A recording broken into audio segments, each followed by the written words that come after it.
संतोषी माता की व्रत कथा। एक सुदमिया नाम की औरत थी जिसके 7 बेटा था। उनमें से 6 कमाता था और एक ना कमाने वाला था। ओ सुदमिया उन 6 को अच्छी रसोई बनाकर बड़े प्रेम से खिलाती है, पर 7वें को बाचा कुचा जूठन खिलाती है। परंतु वो भोला था, उसका मन में कुछ भी विचार नहीं करता था। एक दिन वो अपनी पत्नी से बोला, देखो मेरी माता को मुझसे कितने प्रेम करती है। उसने कहा, हाँ, वो तुम्हें जो सभिन की जूठन खिलाती है, फिर भी तुम्हें ऐसा कहते हो। वो चाहे तो तुम समय आने पर देख सकते हो। एक दिन बहुत बड़ा त्योहार आया। सुदमिया ने 7 प्रकार के भोजन और चूरमे के लड्डू बनाई। 7वां लड़का यह बात जांचने के लिए सिर दुखाने का बहाना करके पतला कपड़ा ओढ़ कर वो सो गया और देखने लगा। माँ ने उनको बहुत अच्छे आसनों पर बैठाई और 7 प्रकार के भोजन और लड्डुओं परोस कर उन्हें बड़े प्रेम से खिला रही थी। जब वो 6 उठ गया तो माँ ने उनकी थालियों से जूठन इकट्ठी की और उनसे एक लड्डू बनाई। फिर वो 7वें लड़के से बोली, आओ रे बीरू, रोटी खा ले। वो बोला, माँ, मैं भोजन नहीं करूँगा, मैं तो परदेश जा रहा हूँ। माँ ने कहा, कल जाता है तो आज ही चला जा। वो घर से निकल गया। चलते समय उसे अपनी पत्नी की याद आ गई, जो गौशाले में कंधे थाप रही थी। वो बोला, हम परदेश को जा रहे हैं, आगे कूच कल तुम रहियो संतोष से, धर्म में अपना पालन करियो। इस पर उसकी पत्नी बोली, जाओ पिया, आनंद से हमारी सोच हटाइए। राम भरोसे हम रहे, ईश्वर तुम्हें सहाय देहु। निशानी अपनी देख धरू मैं धीरे, सुधी हमारी ना बिसारियो, राखियो मन गंभीर। इस बात पर वो लड़का बोला, मेरे पास कुछ नहीं है, यह अंगूठी है, सो लो और मुझे भी अपनी कोई निशानी दे दो। वो बोली, मेरे पास क्या है, यह गोबर भरे हाथ है। यह कहकर उसने उसकी पीठ पर गोबर भरे हाथ की थापा मार दी। वहाँ से बीरू चल दिया। चलते समय वो दूर देश में पहुँच गया। वहाँ एक व्यापारी की दुकान पर जाकर बोला, भाई, मुझे नौकरी पर रख लो। व्यापारी को नौकर की ज़रूरत थी। वो बोला, तनख्वाह काम देख कर देंगे, तुम रह जाओ। वो सवेरे 7 बजे से रात की 12 बजे तक नौकरी करने लगा। थोड़ी ही दिनों में सारा लेन देन और हिसाब किताब करने लगा। सेठ के 7-8 नौकर चाकर खाने लगे। सेठ ने उसे 2-3 महीने में आधे मुनाफा का हिस्सेदार बना दिया। 12 बरस में वो नामी सेठ बन गया और उसका मालिक उसके भरोसे काम छोड़कर कहीं बाहर चला गया। उधर उसकी औरत को सास और जेठनियाँ बड़ा कष्ट देने लगी। वो उसे लकड़ी लेने जंगल में भेजती, भूसी की रोटी देती, फूटे नारियल में पानी देती। वो बड़े कष्ट से जीवन बिता रही थी। एक दिन जब वो लकड़ी लेने जा रही थी तो रास्ते में उसने कई औरतों को व्रत करते देखा। वो पूछने लगी, बहनों, यह किसका व्रत है, कैसे करते हैं और इससे क्या फल मिलता है? तो एक स्त्री बोली, यह संतोषी माता का व्रत है, इसके करने से मनोवांछित फल मिलता है। इससे गरीबी, मन की चिंताएं, राज के मुकदमे, कलहे, रोग नष्ट होते हैं और संतान सुख, धन संपदा, शांति, मन पसंद वर मिले। वो बाहर गए हुए पति के दर्शन होते हैं। उसने उस व्रत करने की विधि बता दिया। उसने रास्ते में सारी लकड़ियाँ बेच दी। वो गुड़ और चना ले लिया। उसने व्रत करने की तैयारी की। उसने सामने एक मंदिर देखा तो पूछने लगी, यह मंदिर किसका है? वो कहने लगी, यह संतोषी माता का मंदिर है। वो मंदिर में गई और माता के चरणों में वो लुटने लगी। वो दुखी होकर मिनती करने लगी, माँ, मैंने अज्ञानी हूँ, मैं बहुत दुखी हूँ, मैं तुम्हारी चरण में हूँ, मेरा दुख दूर करो।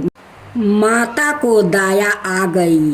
एक शुक्रवार को उसके पति का पत्र आया और अगले शुक्रवार को पति का भेजा हुआ धन मिला। अब तो जेठ जेठानी और सास नाक से कुरा के कहने लगे, अब तो इसकी खातिर बढ़ेगी, यह बुलाने पर भी वो नहीं बोलेगी। वो बोली, पुत्रा और धन आवे तो सभी को अच्छा है। उसकी आँखों में आंसू आ गई। वो मंदिर में गई और माता के चरणों में गिरकर बोली, हे माँ, मैंने तुमसे पैसा कब मांगा था? मुझे तो अपना सुहाग चाहिए। मैं तो अपने स्वामी के दर्शन और सेवा करना मांगती हूँ। तब माता ने प्रसन्न होकर कहा, जा बेटी, तेरा पति आवेगा। वो बड़ी प्रसन्नता से घर गई और घर का काम काज करने लगी।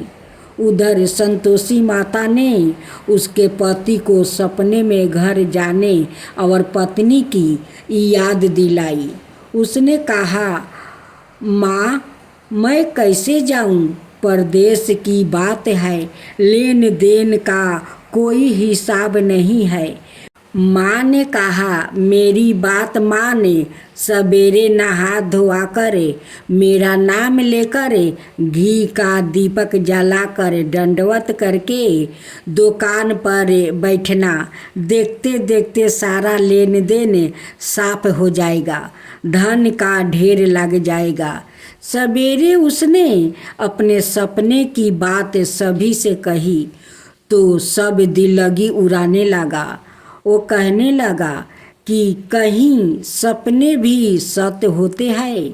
पर एक बूढ़ी माँ ने कहा, भाई, जैसे माता ने कहा है वैसा ही करने में क्या डर है? उसने नहा धोआकर माता को दंडवत करके घी का दीपक जलाया और दुकान पर जाकर बैठ गया। थोड़ी ही देर में सारा लेन देन साफ हो गया। सारा माल बिक गया और धन का ढेर लग गया। वो प्रसन्न हुआ और घर के लिए गहने और सामान बेगरह खरीदने लगा। वो जल्दी ही घर को रवाना हो गया। उधर बेचारी उसकी पत्नी रोज लकड़ियाँ लेने जाती और रोज संतोषी माता की सेवा करती। उसने माता से पूछा, हे माँ, यह धूल कैसी उड़ रही है? माता ने कहा, तेरा पति आ रहा है, तू लकड़िया के 3 बोझा बना ले, एक नदी के किनारे रख दे आ एक यहाँ रख दे और तीसरा अपने सिर पर रख ले। तेरे पति के दिल में उस लकड़िया के गूठर को देखकर मोह पैदा होगा। जब वो यहाँ रुक कर नाश्ता पानी करके घर जाएगा तब तू लकड़िया उठाकर घर जाना और चौखट के बीच में गूठर डालकर जोर जोर से 3 आवाज़ लगाना, सासू जी लकड़िया का गूठर लो, भूसी की रोटी दो और नारियल के खोपरे में पानी दो। आज मेहमान कौन आया है? इसने माँ के चरण छुआ और उसके कहे अनुसार सारा कार्य किया। वह तीसरा गूठर लेकर घर गई और चौखट में डाल कर कहने लगी, सासू जी लकड़िया का गूठर लो, भूसी की रोटी दो, नारियल के खोपरे में पानी दो। आज मेहमान कौन आया है? यह सुनकर सास बाहर आकर कपट भरे वचनों से उसके दिए हुए कष्टों को वो भुलाने लगी। कहने लगी, बेटी तेरा पति आया है, आ मीठा भात और भोजन कर और गहने कपड़े पहने। अपनी माँ के ऐसे वचन सुनकर उसका पति बाहर आया और अपनी पत्नी के हाथ में अंगूठी देखकर वो व्याकुल हो उठा। उसने पूछा, यह कौन है माँ? माँ ने कहा, यह तेरी बहू है, आज 12 बरस हो गया, यह दिन भर घूमती फिरती है, काम काज करती नहीं है, तुझे देख कर नखरे करती है। ओ बोला, ठीक है, मैंने तुझे और उसे देख लिया है, अब मुझे दूसरे घर की चाबी दे दो, मैं उसमें रहूँगा। माँ ने कहा, ठीक है, जैसी तेरी मर्जी, और उसने चाबियों का गुच्छा पटक दिया। उसने अपना सामान तीसरी घर के भीतर वो रख दिया। एक ही दिन में राजा का सामान ठाट बाट वाले बन गया। इतने में अगला शुक्रवार आया। बहू ने अपनी पति से कहा, मुझे संतोषी माता के व्रत का उद्यापन करना है। वो बोला, बहुत अच्छा, खुशी से कर लो। जल्दी ही उद्यापन की तैयारी करने लगी। उसने जेठ के लड़कों को भोजन करने के लिए कहा। उन्होंने मान लिया। पीछे से जेठानिया ने अपने बच्चों को सिखा दिया, तुम खटाई मांगना, जिससे उसका उद्यापन पूरा ना हो। लड़कों ने भोजन कर लिया और खटाई मांगा। बहू कहने लगी, भाई खटाई किसी को नहीं दी जाएगी, यह तो संतोषी माता का प्रसाद है। लड़के खड़े हो गए और बोले, पैसा लावो। वो भोली कुछ नहीं समझ सकी उनका क्या भेद है। उसने पैसा दे दिया और वो इमली की खटाई मंगाकर खाने लगा। इस पर संतोषी माता ने उस पर क्रोध हो गई। राजा के दूत उसके पति को पकड़ कर ले गया। वो बेचारी बड़ी दुखी हुई और रोती हुई माता जी के मंदिर में गई और उनके चरणों में गिरकर कहने लगी, हे माता, यह क्या किया? हंसा कर अब तुम मुझे क्यों रुलाने लगी? माता बोली, पुत्री, मुझे दुख है कि तुमने अभिमान करके मेरा व्रत तोड़ा है और इतनी जल्दी सब बातें भुला दिया। वो कहने लगी, माता, मेरा कोई अपराध नहीं है, मुझे तो लड़कों ने भूल में डाल दिया, मैंने भूल से ही उन्हें पैसा दे दिया। माँ, मुझे क्षमा करो माँ। मैं दोबारा तुम्हारा उद्धापन करूँगी। माता बोली, जा, तेरा पति रास्ते में आता हुआ ही मिलेगा। उसे रास्ते में उसका पति मिला। उसके पूछने पर वो बोला, राजा ने मुझे बुलाया था, मैं उससे मिलने गया था। वो फिर घर चली गई। कुछ ही दिनों बाद फिर शुक्रवार आया। वो दोबारा पति की आज्ञा से उद्धापन करने लगी। उसने फिर जेठ के लड़कों को बुलाने गई। जेठानियों ने फिर वही बात सिखा दिया। लड़कों ने भोजन की बात पर फिर खटाई मांगने लगा।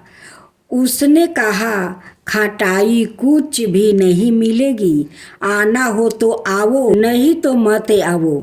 यह कहकर वो ब्राह्मणों के लड़कों को बुलाकर भोजन कराने लगी। यथाशक्ति उसने उन्हें दक्षिणा दी। संतोषी माता उस पर बड़ी प्रसन्न हुई। माता की कृपा से 9वें मास में उसके एक चंद्रमा के समान सुंदर पुत्रा हुआ। अपने पुत्रा को लेकर वो रोजाना मंदिर जाने लगी। एक दिन संतोषी माता ने सोचा कि यह रोज यहाँ आती है, आज मैं इसके घर चलूं और इसका संसार देखूं। यह सोचकर उसने एक भयानक रूप बनाई। सूर के समान ओठ, जिन पर मक्खियाँ भिनभिना रही थी। इसी सूरत में वो उसके घर गई। आंगन का चौखट में पाँव रखते ही उसकी सास बोली, देखो कोई डाइन आ रही है, इसे भगाओ, नहीं तो किसी को वो खा जाएगी। लड़के भागकर खिड़कियां बंद करने लगा। बीरू की पत्नी खिड़की से देख रही थी। वो ही से चिल्लाने लगी, आज मेरी माता मेरी ही घर आई है, आज मेरी माता मेरी ही घर आई है। यह कहकर उसने बच्चों को दूध पिलाने से हटा दिया। इतने में सास बोली, पगली, किसे देख कर उतावली हुई है, बच्चों को पटक दिया। इतने में संतोषी माता के प्रताप से वहाँ लड़के ही लड़के नजर आने लगा। बहू बोली, सासू जी, मैं जिसका व्रत करती हूँ यह वही संतोषी माता है। यह कहकर उसने सारी खिड़कियाँ खोल दिया। सबने संतोषी माता के चरणों पकड़ लिया और मिनती करने लगी, हे माता, हम मूर्ख है, अज्ञानी है, पापनी है, तुम्हारे व्रत की विधि हम नहीं जानती। तुम्हारा व्रत भंग कर हमने बहुत बड़ा अपराध किया है। हे जगत माता, आप हमारा अपराध क्षमा करो। इस पर माता उन पर प्रसन्न हुई। बहू को जैसे फल दिया वैसे ही माता सबको देना। अब संतोषी माता व्रत उद्धापन विधि, इसी विधि से तब तक व्रत करते रहे जब तक आपकी मनोकामना पूरी ना हो जाए। मनोकामना पूरी होने पर उद्धापन अवश्य करें। उद्धापन के लिए 2.5 सेर खाजा, मयन दार पूरी, खीर, चने की सब्जी और नैवेद्य रखे। घी का दीपक जलाकर संतोषी माता की गाथा कहे, जयकारा लगाकर नारियल फोड़े। इस दिन घर में कोई खटाई ना खाए और ना ही किसी को कुछ भी खटाई दे। इस दिन 8 लड़कों को भोजन कराए। लड़के अपने कुटुंब के हो तो अच्छा, ना हो तो ब्राह्मण बालकों, रिश्तेदारों, पड़ोसियों के लड़कों को बुलाए। भोजन करा के यथाशक्ति दक्षिणा दे, जिसमें पैसे के स्थान पर कोई फल देना अधिक अच्छा होता है। इस तरह विधि पूर्वक पूजा उद्यापन से घर में संतोषी माता की कृपा सदाए बनी रहती है। तो बोलो संतोषी माता की जय। मैं तो आरती उतारूं